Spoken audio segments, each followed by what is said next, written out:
2000 AD. Now, get to it.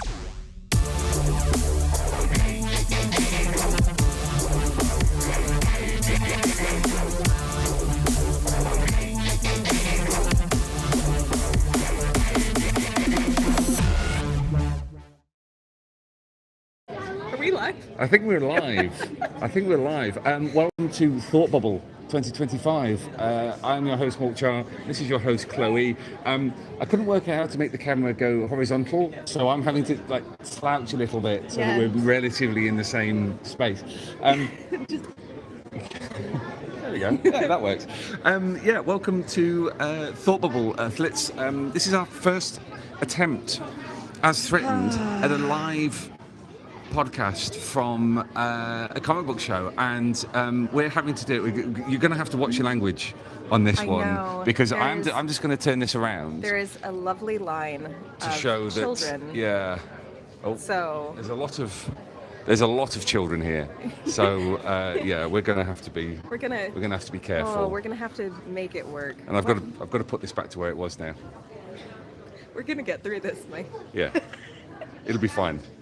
There we go. Yep. Okay. Wonderful. Well, Borat thing, Netflix. Thought, welcome to Harrogate. Yeah. How are you feeling? I'm violently hungover, Mike. Unfortunately, pub culture agrees with me too well. I mean, it doesn't, because what time did you get to bed last night? 4:30 in the morning. 4:30 in the morning. So really, what we're saying is you've no one to blame but yourself.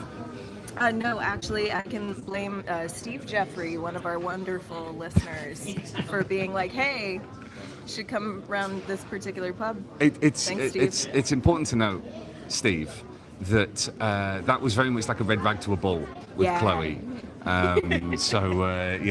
Thank you for incapacitating my co-host before we've even got started. No, that's always a good sign. You're doing a good job. I showed up on time. Yeah, sure.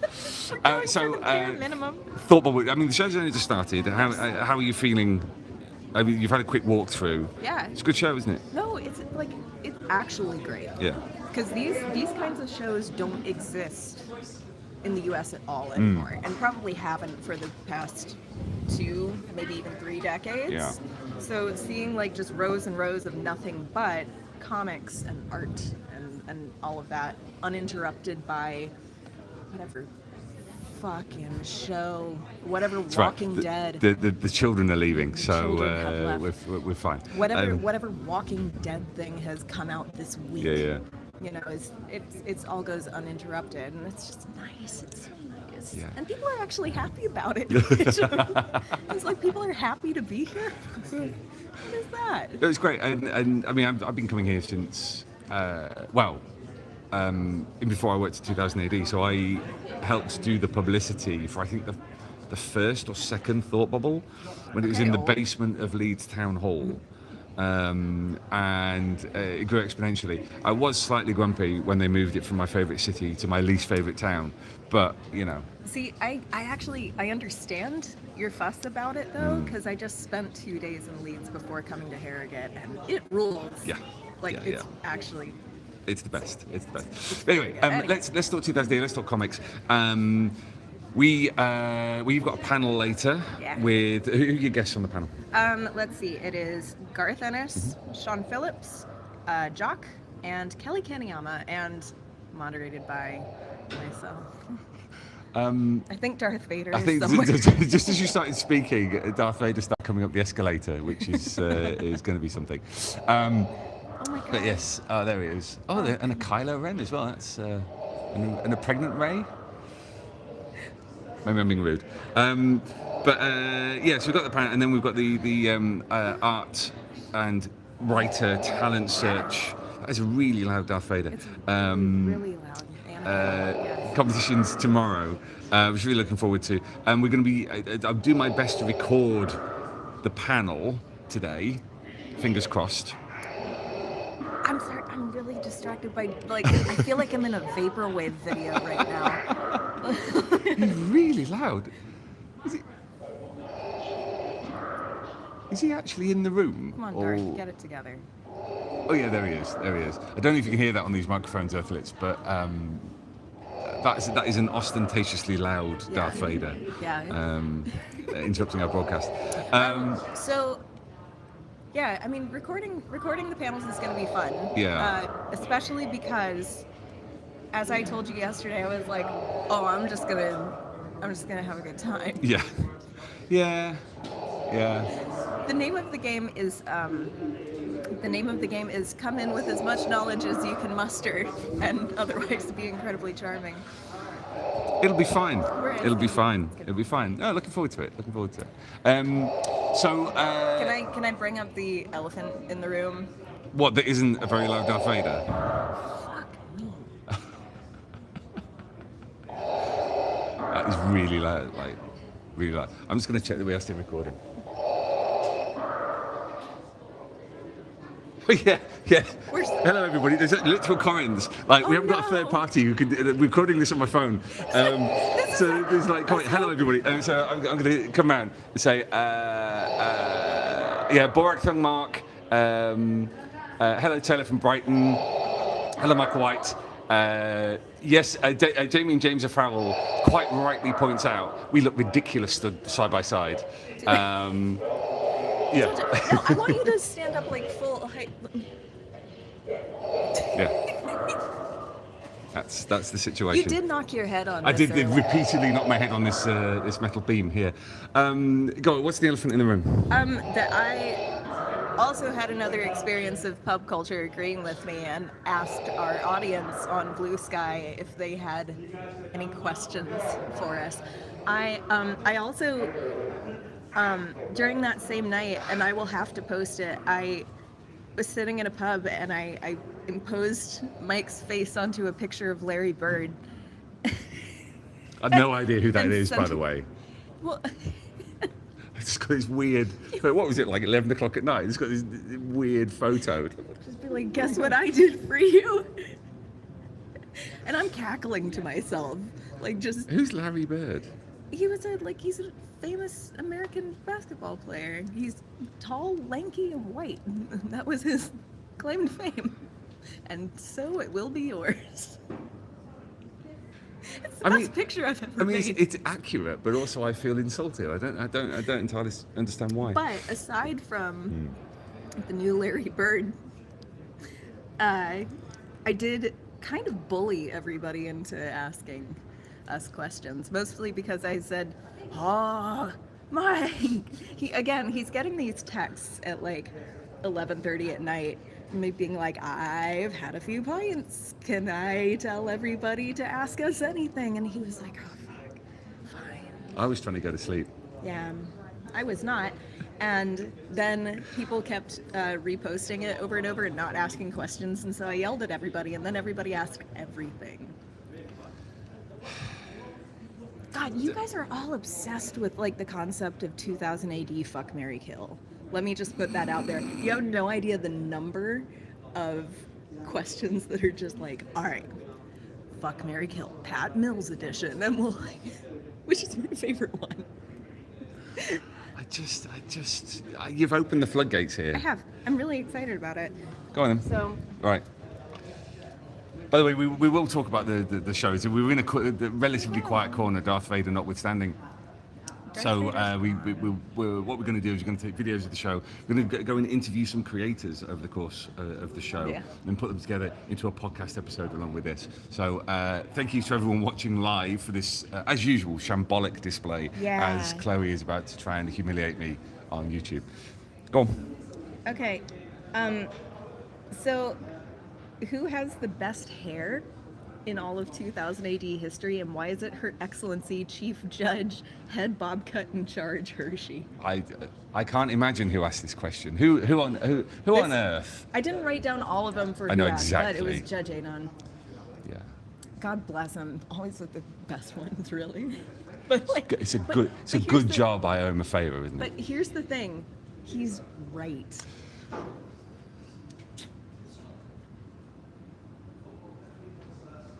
So I'm buffering. No, you know what? I'm going to disagree. Why? How can you do that? So, I think the best hair in 2000 AD is strictly strontium dog based, and it's twofold. Mm-hmm.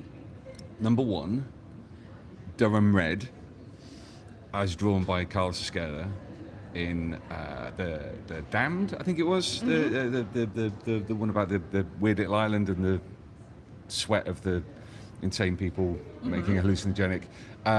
That was both mullet and mohawk and It's Molch-R. yeah, mohawk.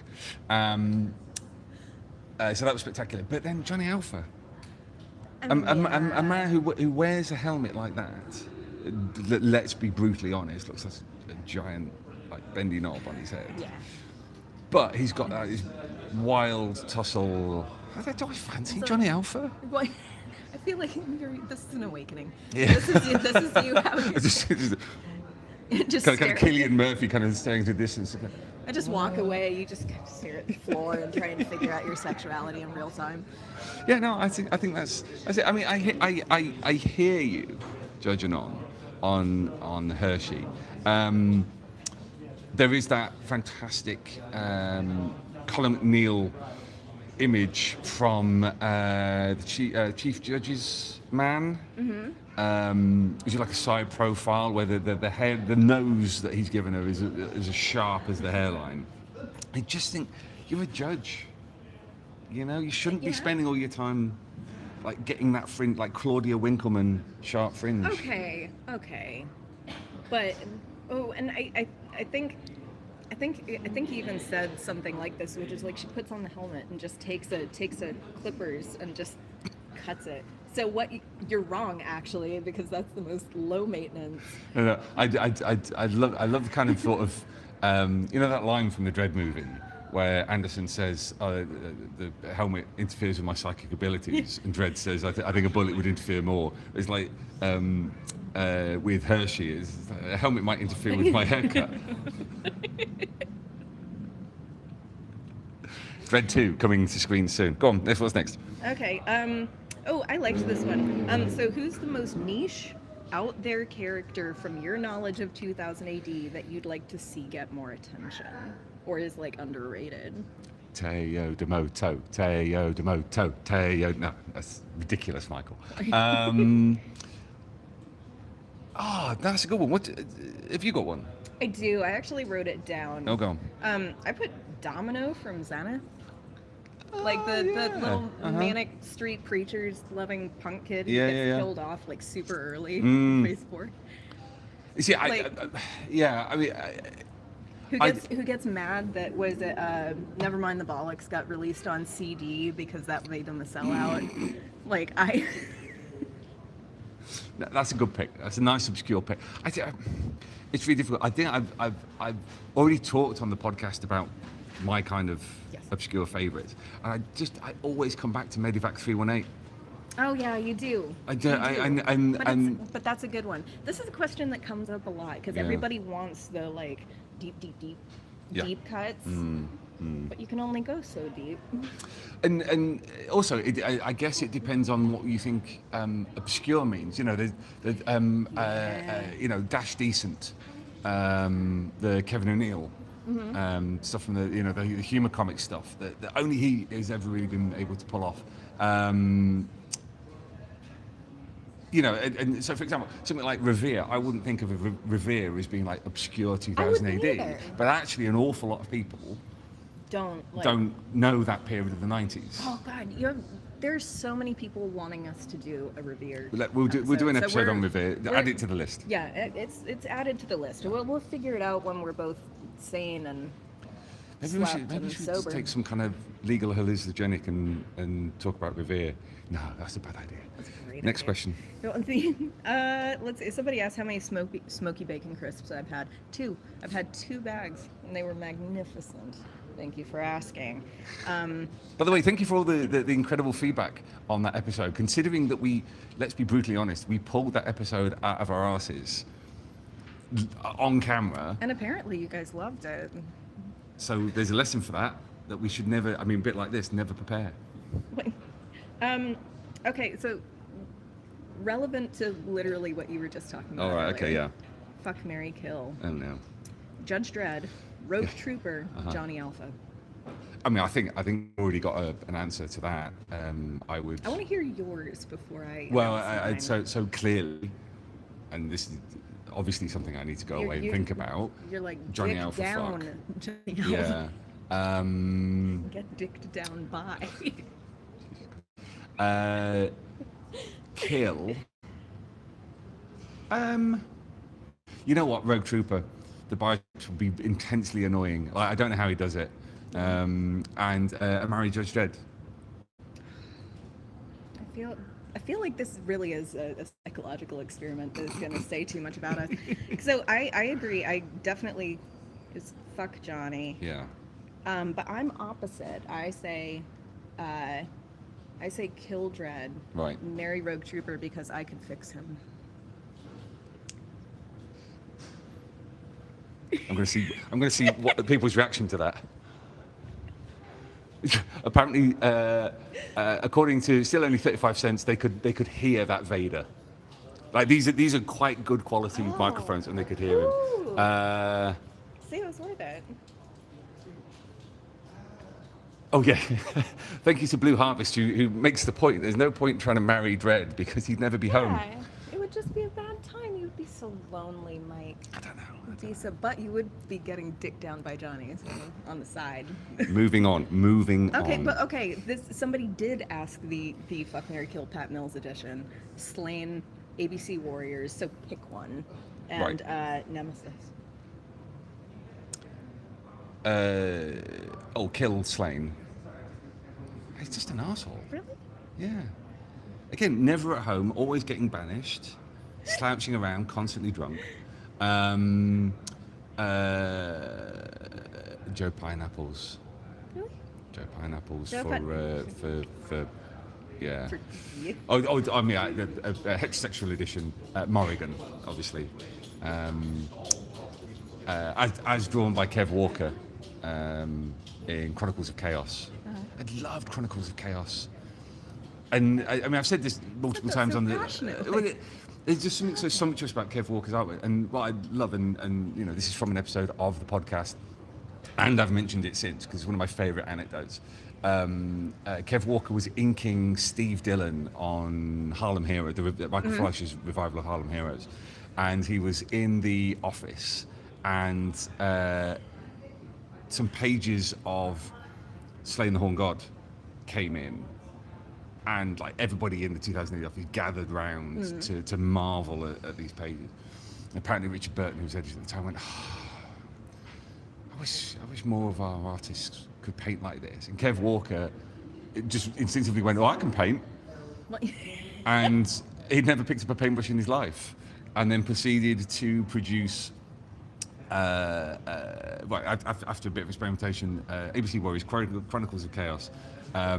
Which fortunately involved almost zero humans, which he had to then learn how to paint. But yeah, beautiful artwork. Yeah. So it was Kill Slain, Fuck Joe Pineapples, and Marry. What was the other option? It was. So I went on for so long, your phone went off. Seriously. Hold on. Okay, yeah, it was Slain, ABC Warriors, so we're going with Joe Pineapples and Nemesis. Yeah, marry Nemesis. Marry Nemesis. Like, he's basically avenging his wife's death. So with that kind of commitment, should be great. I mean, mine's kind of the same, to be perfectly honest. Yeah. You know? Yeah, it's cool. Let's see. What are your feelings on the idea of a 2000 AD shared universe, i.e. that we're only a few years away from Johnny Alpha being born in the Made Dread timeline, or that Mega City 1 is born from the ashes of the war against the Volgans? Do you think this adds some depth? This is a long question. This adds some depth and a larger world between the thrills, or is it a silly comic book bollocks for super nerds? Very important. My opinion in this is my personal opinion. It's not Yes. policy of 2000 AD or anything like that. I genuinely think it's one of the worst ideas we can possibly have. Yeah. Because what it doesn't add depth. What it does is it constrains.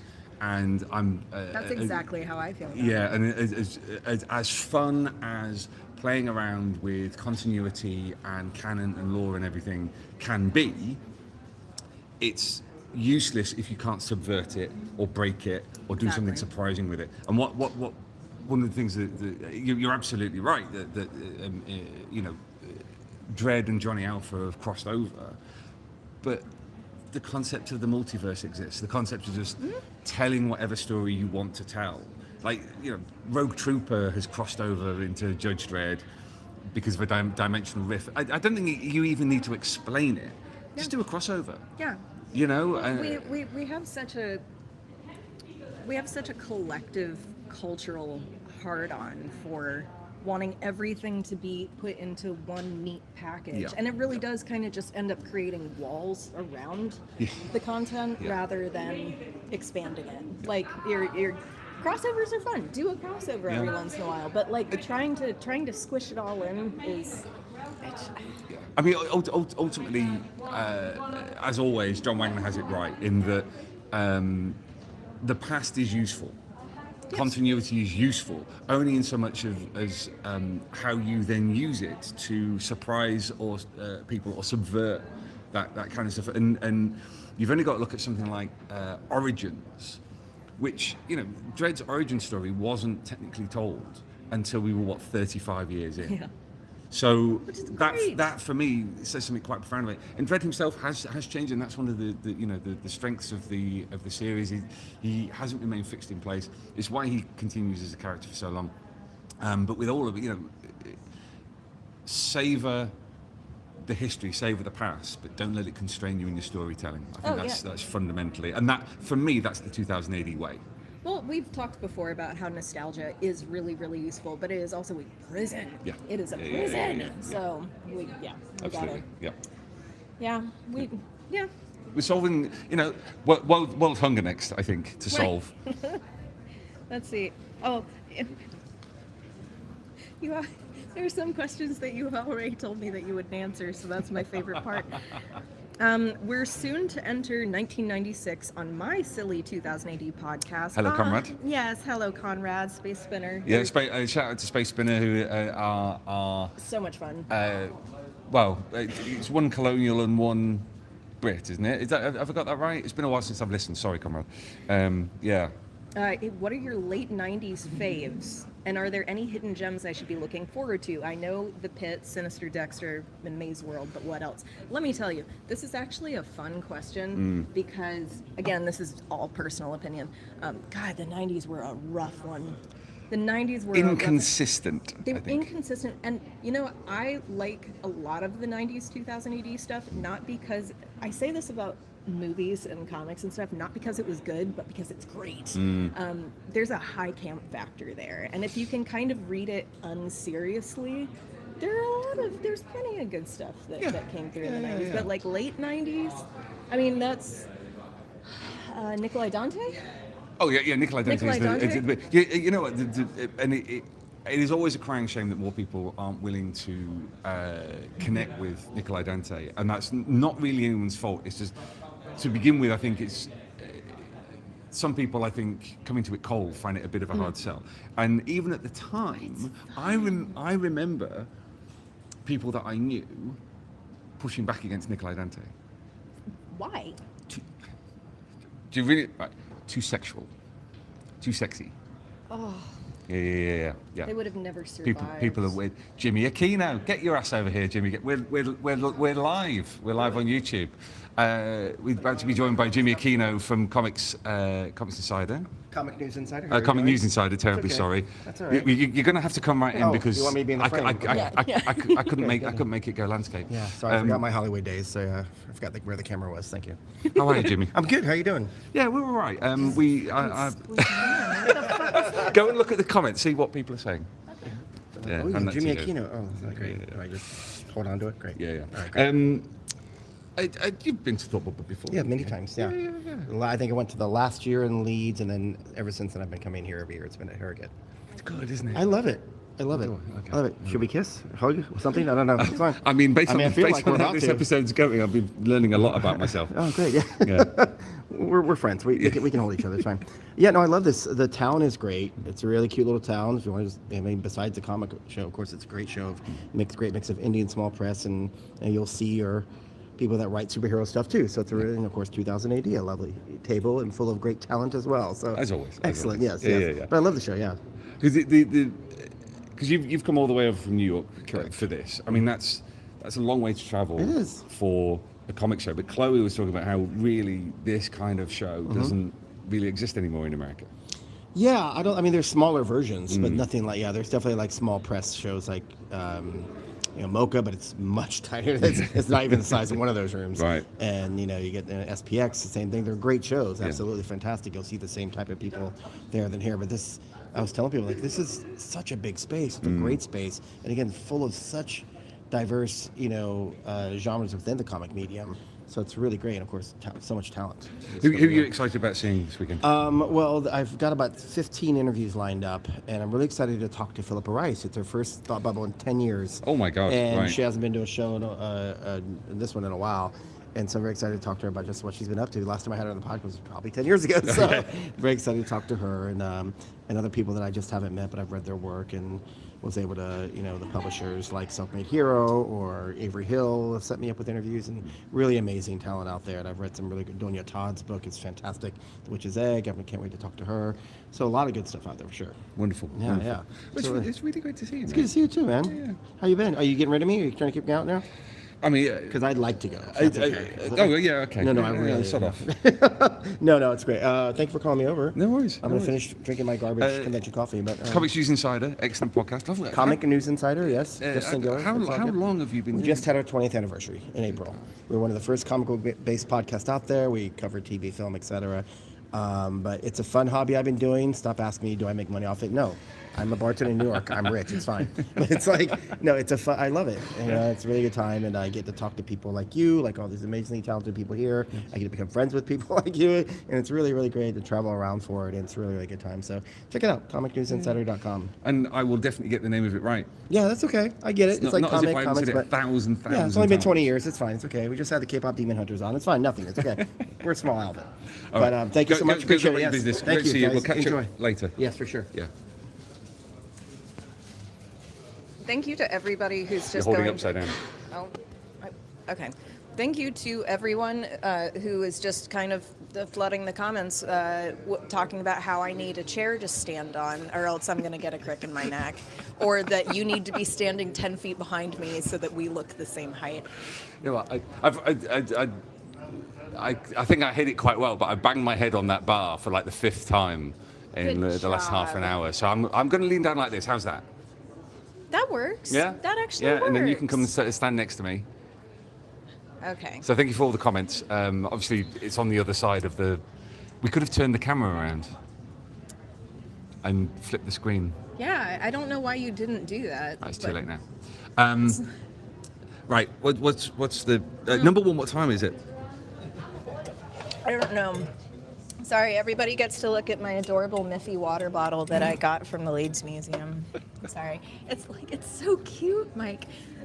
I was just really excited about all of this. It's 11:19. Okay, that's fine. It's fine. Because we're going to have the... I think you have to stand a little bit closer there. We've got the portfolio sessions for the art... Stop doing that. For the art competition coming up soon. What's your favorite Mega City 1 subculture? Simps, fatties, uglies. You know what we did? Well, first of all, we didn't actually answer that last question properly. I don't even remember what I asked. It was about the late 90s stuff. Oh yeah, I did. I said Nikolai Dante. Nikolai Dante. And you went off on I can't remember whether it's late 90s or early 2000s. Carver Hale, which was I think Andy Diggle.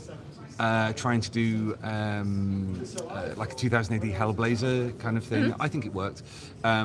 And Snow Tiger, which is another Andy Diggle one, where it's just big fights. Andy Clark artwork before he went off to America.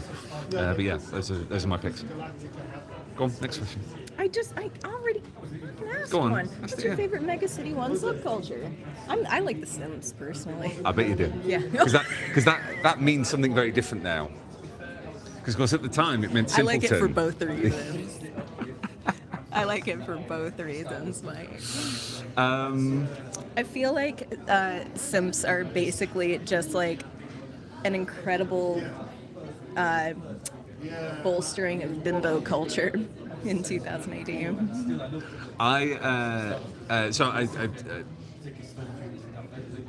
I did a whole chapter in my book about the fatties and about what Yeah. they mean. So I've a great affection for the fatties as this fantastic, long-running satire of consumerism and what it does to people. I think, actually, you know what, the religions of Megacity One, because of course a religion in any totalitarian state is reduced down to basically farce. He's and- never going to stop now. This is going to be a 7-hour-long podcast. Shut up. Just recently, actually, Rob Williams introduced a guy, which is the Church of Grud and Guns. Yes. And there's a panel, I think it might even have been in this week's 2000 AD, where the character reappears and goes, yeah, we know, we dropped the first bit, it's just guns now, which is one of the most succinct satires of the American moment.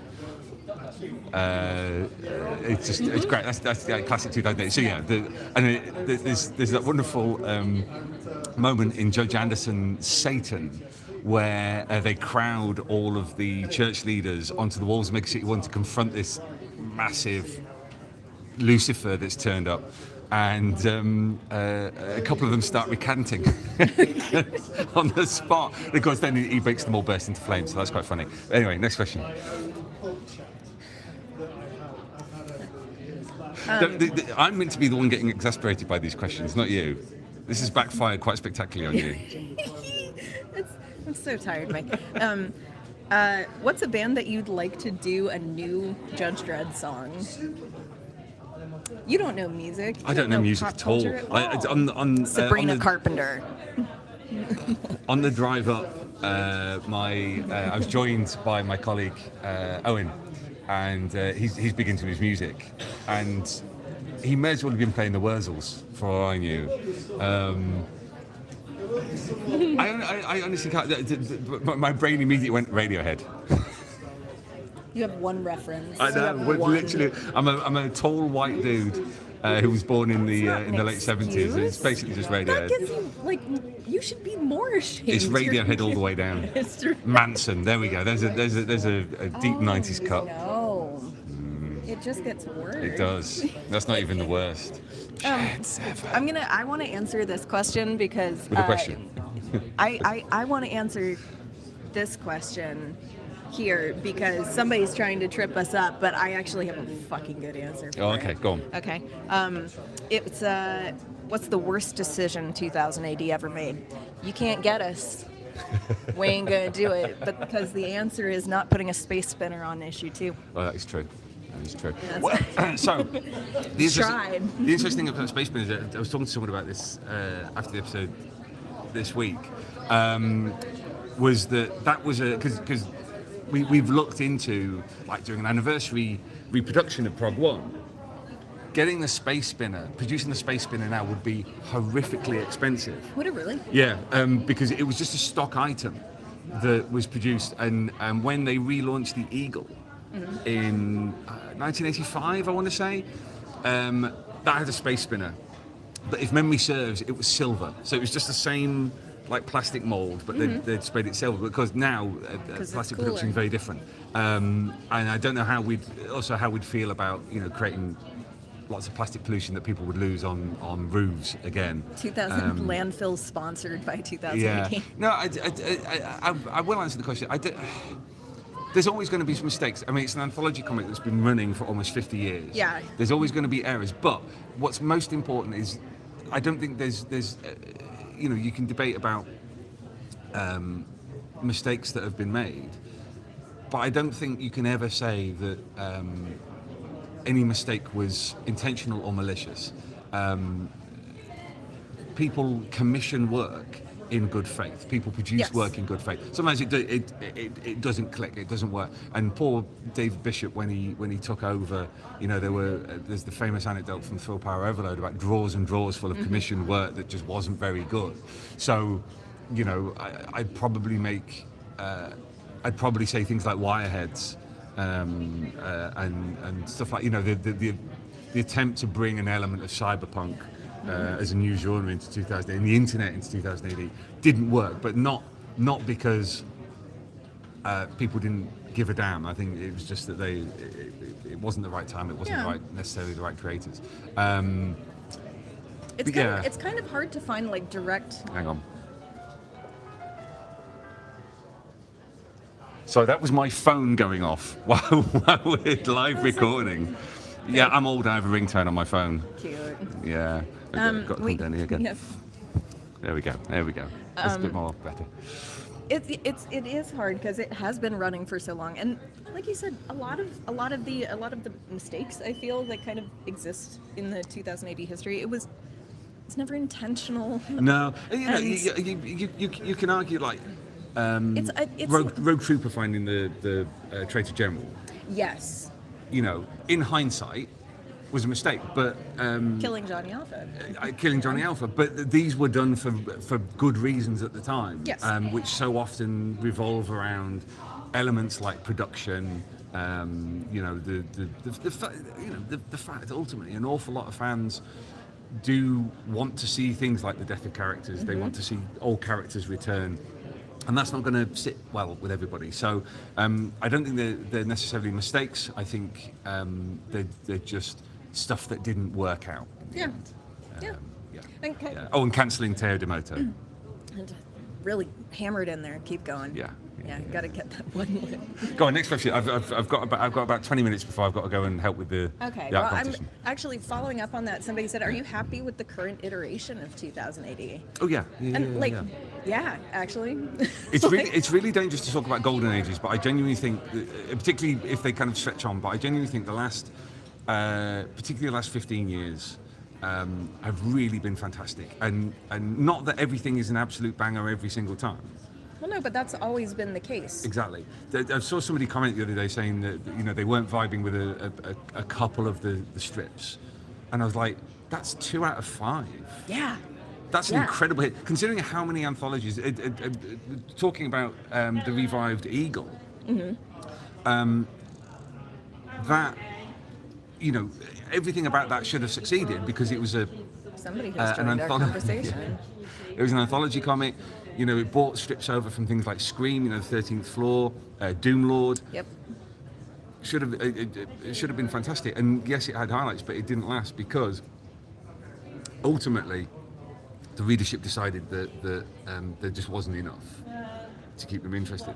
2080, even at its bunny ears, quote unquote, worst,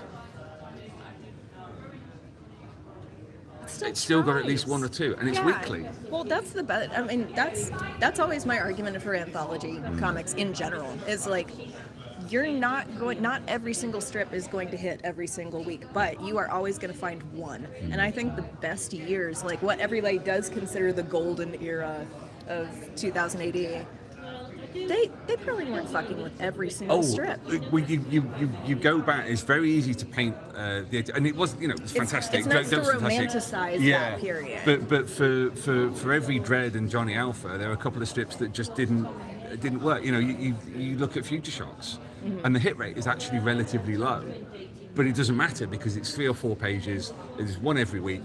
And it just keeps coming, and that ultimately is the strength of 2000. And particularly now, I think because we now have a system where an awful lot of stuff gets collected, revisiting stuff outside of that weekly schedule provides everybody with a completely different perspective on what they've read. So you may not be into something on a weekly basis, but reading collection and go, oh, this is great. I mean, I know I go on about it constantly because it's one of the greatest comics I think we've ever produced, which is Brink.